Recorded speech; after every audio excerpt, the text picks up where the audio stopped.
Good afternoon, I'm Sean Yao and this is One News Now. The OCTA Research Group says that the ongoing weak COVID-19 surge is going on for longer than expected.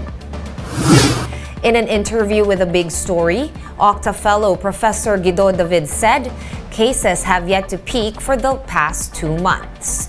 David believes the presence of new subvariants could be causing the prolonged surge. Now we're seeing possibly that this wave could last until the Burr months, maybe until September or even October, if it progresses the way it's going right now. And color coding is now being employed in Ilocos Sur to determine the extent of earthquake damage in buildings and other infrastructure. Under this color coding scheme, green means the building is safe for use, yellow is for structures that are damaged but can still be used after fixing, and red is for severely damaged buildings which are not safe for use. Some cathedrals in the province were placed under Code Red, while Vigan City Hall is under Code Green. 11 other buildings were put under Code Yellow. One News Now will be pausing for a quick break, but we will be back with more stories after that. Keep it here.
You're still watching One News Now. I'm Sean Yao.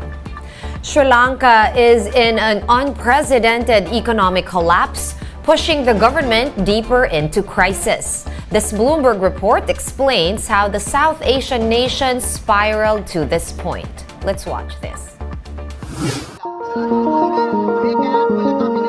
Sri Lanka borrowed too much money in dollar terms in short maturity at very high interest rates beyond our repayment capacity and invested in non-revenue generating assets and activities. That's one reason why Sri Lanka is facing this crisis. In the meantime, over the last 5-6 years, we had a lot of misfortunate events as well as mismanagement. We had COVID, we had a drought, we had Easter attack, we had a bond scam, we had a constitutional coup and so many other activities. And that is the reason why Sri Lanka is facing this crisis today. We've seen a gradual, slow increase in the number of protesters.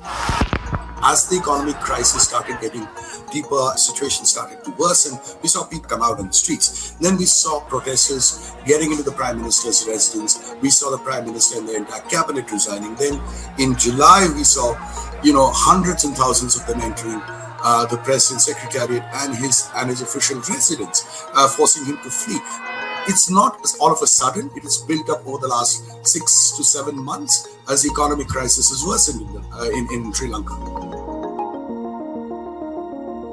We saw the President Ranil Wickremesinghe, who was earlier the Prime Minister and then got elected as the President because the President had flown, come down quite heavily, quite strongly on the protesters, kind of imposed emergency. And he kind of defended it, saying that, you cannot have a mob ruling a nation. It's been a very, very strong kind of reaction that we have seen from the Sri Lankan government. We do not exactly know, or it remains to be seen, how far the Sri Lankan government is willing to push it and go after the protesters and crack down.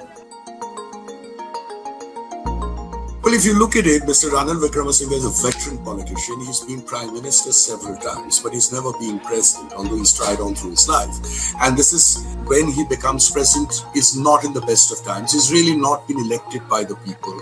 It's a kind of a consensus, a compromise that has thrown him into the position that he is now there.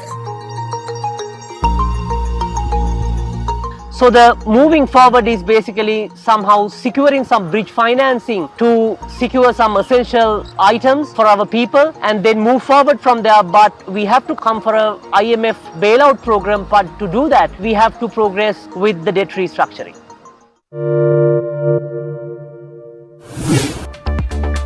In other news, e-wallet app Maya has launched a new digital service for businesses. This service enables businesses to use B2B payments and other money management solutions within the app. Manny V. Pangilinan, chairman of the MVP Group of Companies, said the goal is to comply with President Marcos's current directive to strengthen digitalization and help small businesses scale up. And we want to assure government that we are partners with them in terms of building this digital economy. Let's now take a quick look at today's other top stories. COMELEC Chairman George Garcia presided over his first on-bank session earlier today. Garcia was reappointed as chairman of the poll body after briefly serving as COMELEC commissioner. The tourism department is now looking into reports of overpriced seafood meals in Panglao, Bohol. This is after a group of tourists were reportedly charged 26,000 pesos for their meal. And the Davao City local government has prohibited swimming and fishing activities in 2 rivers after a chemical spill. A tanker truck carrying sodium hydroxide fell off a cliff in Barangay Suwawan and contaminated the rivers.